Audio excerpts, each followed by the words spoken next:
la vidéo authentique. Il y a prophète moko a prophétisé pour na fachi tango azalaka na premier mandat. A prophétisé pour na makambuza koleka. Prophète moko ya Afrique de l'Ouest. Aya na Congo te azape muninga fachi te nzamba lakisaka ye makambu koleka. Donc nous avons d'abord un extrait. Après extrait wana, je vais intervenir et à la fin na une vidéo mobimba bolanda yango pour yoka. Boyoka et puis beaucoup ndima qui est fachi. Pona ba o baza ko ndima te bata Congo. Satana kangi bango munoko misu matoi mayele pour ba comprendre te afu batali banda zamba fungoli bango intelligence savoir ni pour ba yeba ba ko signaler biso. Tout la vidéo wana. Si vous avez aimé la vidéo et puis mon intervention, abonnez-vous, likez et puis donnez des commentaires par rapport à ça. Le national là, il y aura quelque chose qui va arriver. Ce groupe là va partir. Le Seigneur dit de vous dire qu'il va susciter des députés qui feront sa volonté. Parce que ceux qui sont là sont en train de combattre les intérêts de Dieu. Mais je ne sais pas pourquoi je vois le président Donald Trump qu'il va donner le second mandat à Sekedi. Rien ne l'arrêtera. Aucun opposant. Mbote bandeko. Ezama pasi, ezali pasi mingi pour ya kubunisa muto ya ponami na nzambe. Quelqu'un qui a été choisi par Dieu. Quel que soit le complot pour ça la pona ye aussi mbakarate. Il y a un absent balobi que David Abi, même si je marche dans la vallée de l'ombre de la mort, je ne crains aucun mal. Parce que nzambe nem toza ko batelanga. Ezaka ya ndeko na biso azo tambusa biso ezali fachi. Babini ne prophète chez lui. Biso mona Congo tozo mona mais tozo mona te. Tozo yoka te. Jusqu'à ce que Batumusu ya libanda, les gens qui ne sont pas du Congo, basali nzambe ba prophète ya ba mboka mususu non ba koma na Congo te, bazata na kopite na fachi, ba solola même pas. Nzamba za ko permettre à travers bango alobela Congo, alobela fachi. Yango moni parcours ya Félix Chilombo. Ils ont parcours moko. Bien que zali j'enchaîne à embûches, obstacles, belé. Mais il arrive toujours à échapper à tous ces plans. Le binangota ministre na la justice Constant Mutamba Lobi. Depuis Fachi a pouvoir, Chilelo a manqué même plus de 50 coups d'état. Parce que Nzamba a un plan pour Nzamba pour une mission bien accomplie, pour une mission bien établie. Tant que mission a des facilités, Nzamba passe. Il y a un album qui m'a kellé les bateaux, bazo sala, ba senko, ba opposant, ba nini, zanoka m'a kellé la wendi. Ba osala ka ba boka ka ba sala, et ko boutine le côté. Jusqu'à ce que Fachi aya ko silisa mission o Nzamba pesa ki na Congo. So asisi mission ke zali Nzambe mutapona ke po asala mission na ye. Bato nyoso bako ya. Azala lokola pese boche na kati ya mulangi. Bokangi bouchon, bobengisi ba soso tout. Ba soso tout bandeke tout ya village ba ko lia personne bako kate po azabomba na kati ya mulangi. C'est comme ça la vie de cet homme. Lelo nazui na yoki prophétie moko ça m'avait fait glacer. Prophétie à prophète moko boye azak congolais, azali africain, azam musika même na Congo. Azako prophétiser sur le Congo, c'est comme si azalaki et puis à prophétiser makamoko leka ekoleka. A prophétiser sur relation à Congo na Trump na ba américain lokola nde azalaki wana nde makamoko salama. Parce que Nzambe tanga lobelaka basali na basali na ye pour un événement bien précis akolakisa ndenge koleka. Vous êtes sans ignorer que dans ma belle tozali tozali kwa na kati ya théâtre biso tout toza ba acteur na mutazo jouer rôle na ye metteur en scène eza nzambe mende mutu aplasaka mutu na mutu alobile yo vanda salabo déjà na 2025 nzambe aplasaki déjà balobi ke fati osalabo ba américain okosala ba américain bon siko pona ko confirmer ango afungoli munoko ya prophète alobi yo loba ekosala mabo nazotiela bino video ya mosala nzambe wana aza congolais te aza mopaya oyo aprophétisaki peut-être 3 ans avant et ntango na ilandi prophétie yango je dis non, Dieu parle. D'accord, mboka na biso Kongo nzamba lobaka. Nzamba lobaka eloko esali ke batu bakoma ko douter siko ke nzamba zo lobate na kati ya mboka. C'est par rapport à ba faux prophète baleki ebele. Ngai personnellement, je crois beaucoup aux prophéties de Nilesi. Pas à 100%, même à 60%. Babylon msulem suye moka bakisaka nzamba afulake munoko mingi pona koloba. Zateloka ba prophétie msuto yoka kio non ba candidat moko bazana fauteuil roulant moko ba okundaye banini bo wana ba prophétie mophobie pour vous faire impressionner. Oloti wana ba prophétie ali kukuma. Olali oloti ona moni neti. Est-ce que nzamba monaka neti? Nzamba monaka bien. Ona moni neti, nzamba laksinga neti. Soko moni bo moni ka prophète moko na église akoma loba. Oh nazomona lokola neti, nazomona neti. Wana eza prophétie lukuta. Oh, par exemple, nzamba zola kisanga par exemple, nzamba zakana par exemple te. Nzamba ba prophétie nezalaka, ainsi dit l'Éternel. Tala ndenge nzamba lobi, ngana lobi, na lobi bo. Oh, bokomona kaka, bokomona. Naka d'église oyo, nzamba lakisingai, mama moko boye, azana malade ya mu Congo. Betakili baku, mona ba mama mibale ba termine église, oyo misatu. Oyo na problème te. Bonus nzambe ayebi maman mais ezaka ba bonus wani les gens doivent avoir honte de dire des choses où tu n'en pas nzambe te. Ah on a zako lobela ba peuple congolais. Mwana mobali o nzamba poni Félix Tshisekedi Tshilombo. So totali parcours na e bandana e bandeli. Ndenge bapona kiye nde bazaki na kamera bake kopa avant ba élection ndenge azwami élection na ye ndenge abundani babundisi na ndenge asalaki coalition wana po azwa majorité abwakisa mabunda na Tambwe Mwamba obaki na parlement na Sénat po akoma ti lelo eza pona mayele na ete eza de nzambe mutazo kamba ya zo bane salabo tant de monde a vana ne calme wana ndenge biso na kisasa tolobaka ba proverbe na biso yanke na plan na ye yuma pe na plan na ye ndenge azaka na buyuma na ya zo raisonna ka mingi a raisonna ka mingi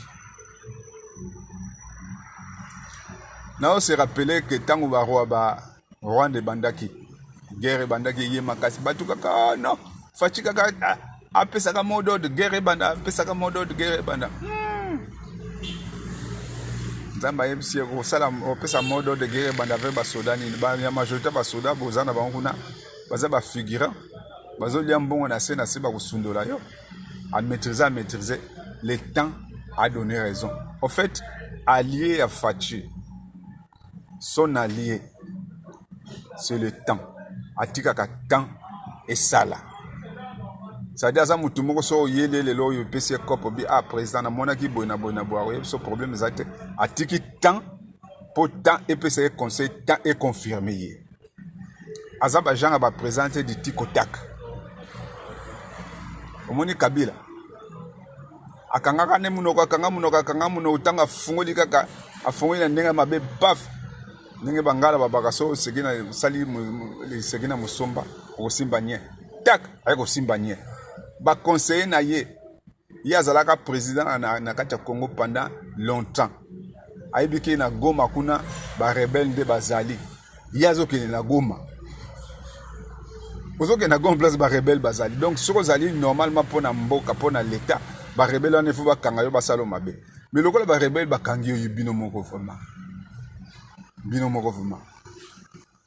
bozo pesa justice preuve ya kokanga moto exacte que non baza contre baza ko oya sali wana ezandengeni ça veut dire que akena Goma puisque bata Goma baza ba pirier to kota to vanda aye asiminye yangona esimisi touche mais ce qui est sûr selon les prophéties ezouta libanda ya basala nzambe mingi ya libanda Fachi azako même période ya paix période d'abondance période moko florissante pour na biso ba congolais et puis na vidéo na otela bino ya prophète wana lobi ke na prophétie na ye nzamba zo lakisa ye ba congolais belé bazana libanda bazo zonga bazo ya ko bongisa c'est pas pour rien nzamba a touché le gouvernement américain ba institution américaine ba ya parce que Dieu a un plan pour Namboka wana. Quand on essaie d'analyser, d'étudier profondément RDC, République démocratique du Congo, sur le plan historique, sur le plan spirituel, sur le plan économique, sur le plan social, sur tous les plans, plan politique, nyonso wana, au moins na touche nzambe za na kati. Pona ni RDC azalaka ka premier na makambo nyonso. Tango Fachi alobaki que RDC ezali pays solution. Alobaki on hasard te nzambe dafungola ke munoko. Tango guerre ya ba américain na 40 soki guerre na ba japonais. Guerre yinde ba américain ba moyinde nga aussi sa guerre wana te matnini. Bazui idée basala bombe atomique ba américain basala wana uranium wana esalaka bombe wana eboma Hiroshima na Nagasaki euta na Congo tango ba voiture ebimi na mokili bazui idée kosala ba roue feu ezala ba caoutchouc ba roue ba pneu batali solution pour tous les pneus solution ils en a Congo na Congo ko babilanga ya ba caoutchouc na Congo yango monaki na histoire ba koko na biso ba boyaki ko zala ba umbu pona osala ba caoutchouc na bakata ba maboko solution pona ba camion utaki na Congo lelo yo pona nouvelle technologie ba fusée, ba batterie électrique, ba téléphone portable, ba ordinateur. Pour mokiles à la main, mokiles à la main na pas intelligence artificielle. Pays solution RDC. Ba yo talka RDC parce que ba matière ils servi wana yo tenaka na mboka na biso. Et ce qui total peut bien beaucoup nzamba loba na Bible que les pays où coule le miel les mboka na biso. Yangwana banguna bayebi tellement que c'est un pays où coule les miens bazotika tante persécution. Tous en mboka moko riche avec une population pauvre, mais tendance est de changer. RDC est comme un pays riche avec une population riche. Tout ce kaka américain ba yaba sala parce que la politique ya Fachi ezali que bango balia peuple pas lia ye alia te mais peuple pas lia comme il fait partie aussi du peuple la relia de partie na ye le peuple alia en principe est bon moi ndenge Goma ezaka kitoko Goma devait être la ville la plus belle de l'Afrique bake ba ville wana tu ya est wana parce que kuna nde mbongo ezali kuna nde il fallait ni et puis bamboka msusu profiter yango wana naza ko soutenir basala nzambe oyo baza ko prophétiser pona Fachi plus précisément cet homme nazo tshela bino vidéo c'est un prophète, c'est un jeune prophète d'un pays, je ne sais pas, ce qui est Togo, ce qui est Bénin, un pays francophone. Il fait des prophéties avec précision. Et là, on va bien dire prophétie. Prophétie, c'est-à-dire, Nzamba Zolobela peuple n'a utilisé Mounoko ya Moutou pour communiquer message. Le prophète, c'est la bouche de Dieu. Donc, Nzamba Linga Loba Eloko. Akoye Azana Likolo Kutana Ganga Zui Megaphone, Ngana Zoano. Aitizaka Bato, Azui Moutou, Azui Mounokona Fungolia comme il faut annoncer. Yangwana, Moutouana a annoncé que Makambo na RDC a travaillé une prophétie. Et Makambo a annoncé avant même que l'événement est salam. Très souvent, ils allaient non. Prophétie en différé, non. A prophétisé qu'il y a RDC avant même fin à mandat à Fachi, premier mandat, avant même deuxième mandat, a prophétisé passage, a prophétisé à l'Assemblée nationale. Ce qui vous dit vidéo, et après, si vous avez des commentaires à faire, vous mettez les commentaires dans la partie commentaires. Et puis, pour la chaîne Abisso Kene Liboso, n'oubliez pas de vous abonner, n'oubliez pas de liker. Et puis, au Tindape na Muninga Msusa Yoka Atala. Parce que tu doutes à mingi pour Abisso Congo. Biso mo tozoko douter na mboka na biso ali oke batali banda bazomono biso za nango. Jusqu'à quand biso na biso kozala ko kangama poto mona o toza nango te. Et puis il y aura un temps où le travail moko spirituel fait ça la mana Congo mobile. Oyebi ki avant arriver il y a musée quand Mobutu akei Mobutu alakaki alobaki ba maloba mabe. Il avait dit de mauvaises choses pour les Congo. Mouzé Aïe, Joseph Aïe. Donc, Bamalo Bamabe, Banini, et ça dit que détruire Congolais. Détruire Congolais, détruire l'intelligence à Congo, détruire morale à Congolais, détruire personnalité à Congolais, Congolais comme il le voit la Zoba. C'est pas pour rien si un Congolais de père et de mère va proposer par exemple $1000 à préférer à trahir Mboka naye. $1000 à Koliango na 6 mois te, va trahir Mboka pour $1000. Il oublie que ce qui Mboka ça bien, $1000 est le mongo chaque fin du mois à Simba. Donc il faut tout désenvoûter Congo. Mobutu na période moko ba témoignage bimaka ba révélation bimaka comment il faisait pour envoûter la population. À ça qu'on utilisait Maya il y a régie des eaux pour envoûter Mboka. Parce qu'il y a dit que il y a régie des eaux, Mboka m'a remis la yango. Donc à ça il y a une captation, il y a une mystique, il y a une régie des eaux, Bobo Kiango. Moututo a remis la maille, on a régie des eaux, elle a déjà envoûté. C'est comme si tu mets là, maille, on a régie des eaux, même au Kabila, Yakinango, tout ça là, tout. Maintenant, il faut désenvoûter le Congo. Congo n'a biso moko. Le lot, il va faut tête, il va comme aux démasquer. Il faut être comme vous avez démasqué,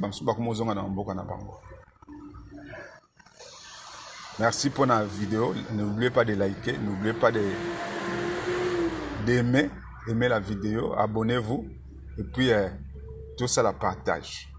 Dieu me dit, il y a une élection député là qui vient. Comment on appelle les élections de députés là? Législatives. Est-ce que ça vient? Ici ou bien chez là-bas. Dieu, l'Assemblée nationale là, il y aura quelque chose qui va arriver. Ce groupe-là va partir.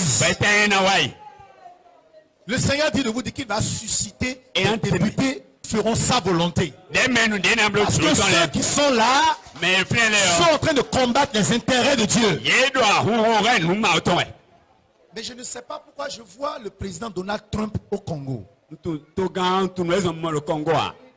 C'est promis qu'il va venir au Congo. Est-ce qu'on peut acclamer le Saint-Esprit? Est-ce qu'on peut acclamer le Saint-Esprit? L'Esprit de l'Éternel me dit, j'ai choisi Trump. Écoutez la prophétie. Rien n'empêchera le président Trump de faire aussi un second mandat. Écoutez-moi bien. Les gens vont le combattre dans le monde entier. Et l'église s'élèvera en sa faveur. Et par les prières de l'église, parce que Dieu n'a pas fini avec Trump. Ce qu'il a commencé, il doit l'achever avant qu'il ne quitte les États-Unis d'Amérique. Vous savez ce qu'il va faire? Vous savez ce qui va se passer? Je vais vous révéler. Dieu va l'utiliser pour être un instrument de cette gloire.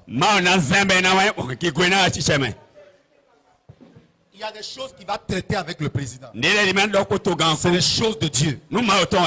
Il va s'intéresser au pays. Dieu veut faire quelque chose d'étonnant. Il sera l'instrument de la nouvelle législature. Est-ce qu'on peut dire Amen très fort? L'Esprit de l'Éternel me dit qu'il va donner le second mandat à Sekedi. Rien ne l'arrêtera. Aucun opposant. Le pays sera calme en son temps. Il n'y aura pas de danger. La paix sera dans le pays.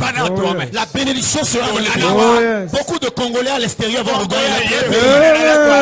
Dieu dit, je bénirai le Congo. Je ne l'ai pas encore béni. Je veux bénir le Congo. Je vais élever le Congo. Je vais le mettre au sommet du globe.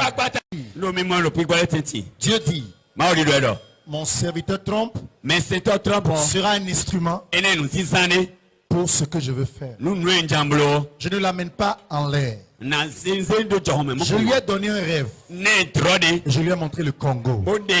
Il a vu le Congo en rêve. Il ne vient pas au Congo en l'air. Je suis passé par mes serviteurs les prophètes. Je lui ai annoncé qu'il y a un pays en Afrique où je veux faire quelque chose. C'est pour ça qu'il vient. C'est moi l'Éternel qui l'ai mandaté d'aller au Congo. Je vois une société Donald Trump au Congo, c'est pas ce que c'est. Donald Trump, c'est Dieu dit de lui dire, l'Assemblée nationale m'appartient. Yes. Je suis le lion de Juda. Je marche déjà, j'ai déjà occupé les 3/4 du Congo. Je marche maintenant vers le sud. Je veux remplir le pays. Je veux remplir le pays. Les députés qui sont là, j'ai vu leur combat contre mon serviteur. Je suis descendu afin de les raser. Le Congo sera un. Vous savez, ce n'est pas... Vous comprenez de quoi je parle? Je ne parle pas du Congo, Zaïre, Congo, comment on dit ça, Brazza. Je vois un Congo. Ce que tu dis, c'est vrai à 100%.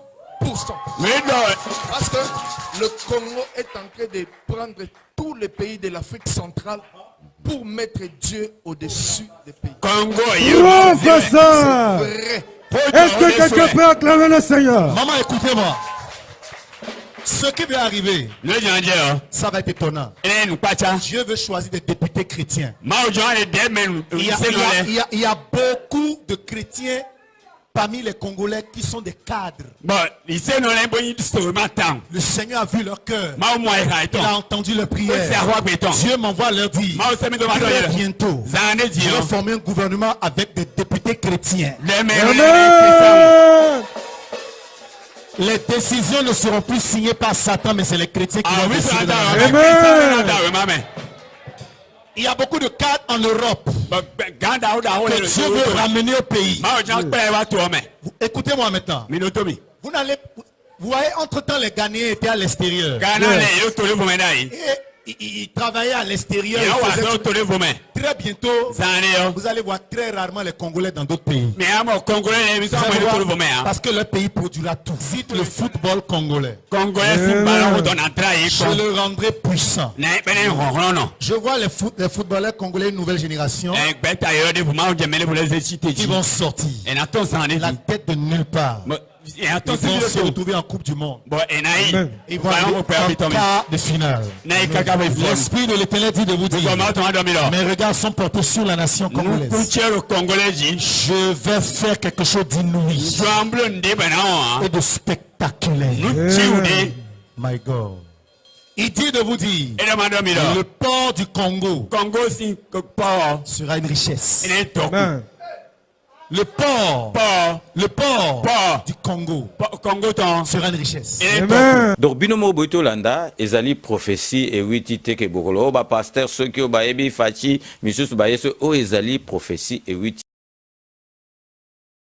Dieu me dit, il y a une élection député là qui vient. Comment on appelle les élections de députés là? Législatives. Ça vient? Est-ce que ça vient? Là-bas. Dieu, l'Assemblée nationale là, il y aura quelque chose qui va arriver. Ce groupe là va partir. Le Seigneur dit de vous dire qu'il va susciter des députés qui feront sa volonté. Parce que ceux qui sont là sont en train de combattre les intérêts de Dieu. Mais je ne sais pas pourquoi je vois le président Donald Trump au Congo. C'est promis qu'il va venir au Congo. Professeur. Est-ce qu'on peut acclamer le Saint-Esprit? Professeur, man of God. Est-ce qu'on peut acclamer le Saint-Esprit? L'Esprit de l'Éternel me dit, j'ai choisi Trump. Écoutez la prophétie. Rien n'empêchera le président Trump de faire aussi un second mandat. Écoutez-moi bien. Les gens vont le combattre dans le monde entier. Et l'église s'élèvera en sa faveur. Et par les prières de l'église. Parce que Dieu n'a pas fini avec Trump. Ce qu'il a commencé, il doit l'achever avant qu'il ne quitte les États-Unis d'Amérique. Vous savez ce qu'il va faire? Vous savez ce qui va se passer? Je vais vous révéler. Dieu va l'utiliser pour être un instrument de cette gloire. Il y a des choses qu'il va traiter avec le président. C'est les choses de Dieu. Il va s'intéresser au pays. Dieu veut faire quelque chose d'étonnant. Il sera l'instrument de la nouvelle législature. Est-ce qu'on peut dire Amen très fort? L'Esprit de l'Éternel me dit qu'il va donner le second mandat à Sekedi. Rien ne l'arrêtera. Aucun opposant. Le pays sera calme en son temps. Il n'y aura pas de danger. La paix sera dans le pays. La bénédiction sera dans le pays. Beaucoup de Congolais à l'extérieur vont regarder. Dieu dit, je bénirai le Congo. Je ne l'ai pas encore béni. Je veux bénir le Congo. Je vais élever le Congo. Je vais le mettre au sommet du globe. Dieu dit, mon serviteur Trump sera un instrument pour ce que je veux faire. Je ne l'amène pas en l'air. Je lui ai donné un rêve. Je lui ai montré le Congo. Il a vu le Congo en rêve. Il ne vient pas au Congo en l'air. Je suis passé par mes serviteurs les prophètes. Je lui ai annoncé qu'il y a un pays en Afrique où je veux faire quelque chose. C'est pour ça qu'il vient. C'est moi l'Éternel qui l'ai mandaté d'aller au Congo. Je vois une société Donald Trump au Congo, c'est pas ce que c'est. Dieu dit de lui dire, l'Assemblée nationale m'appartient. Yes. Je suis le lion de Juda. Je marche déjà, j'ai déjà occupé les 3/4 du Congo. Je marche maintenant vers le sud. Je veux remplir le pays. Je veux remplir le pays. Les députés qui sont là, j'ai vu leur combat contre mon serviteur. Je suis descendu afin de les raser. Amen. Le Congo sera un. Vous savez, ce n'est pas... Vous comprenez de quoi je parle? Je ne parle pas du Congo, Zaïre, Congo, comment vous dites ça, Brazza. Je vois un Congo. Ce que tu dis, c'est vrai à 100%. Parce que le Congo est en train de prendre tous les pays de l'Afrique centrale pour mettre Dieu au-dessus des pays. Professeur, est-ce que quelqu'un peut acclamer le Seigneur? Maman, écoutez-moi. Ce qui va arriver, ça va être étonnant. Dieu veut choisir des députés chrétiens. Il y a beaucoup de chrétiens parmi les Congolais qui sont des cadres. Le Seigneur a vu leur cœur. Il a entendu leur prière. Dieu m'envoie leur dire très bientôt, je vais former un gouvernement avec des députés chrétiens. Amen. Les décisions ne seront plus signées par Satan, mais c'est les chrétiens qui vont décider. Amen. Il y a beaucoup de cadres en Europe que Dieu veut ramener au pays. Écoutez-moi maintenant. Vous voyez, entre-temps, les Ghanéens étaient à l'extérieur. Et ils travaillaient à l'extérieur. Très bientôt, vous allez voir très rarement les Congolais dans d'autres pays. Parce que leur pays produira tout. Cite le football congolais. Je le rendrai puissant. Je vois les footballeurs congolais, une nouvelle génération, qui vont sortir la tête de nulle part. Ils vont se retrouver en Coupe du Monde. Ils vont aller en quart de finale. L'Esprit de l'Éternel dit de vous dire, mes regards sont portés sur la nation congolaise. Je vais faire quelque chose d'inouï et de spectaculaire. My God. Il dit de vous dire, le port du Congo sera une richesse. Amen. Le port du Congo sera une richesse. Amen. Donc binomo boito landa ezali prophétie et witi teke bokolo ba pasteur ceux qui ba ebi fachi misusu ba yeso o ezali prophétie et witi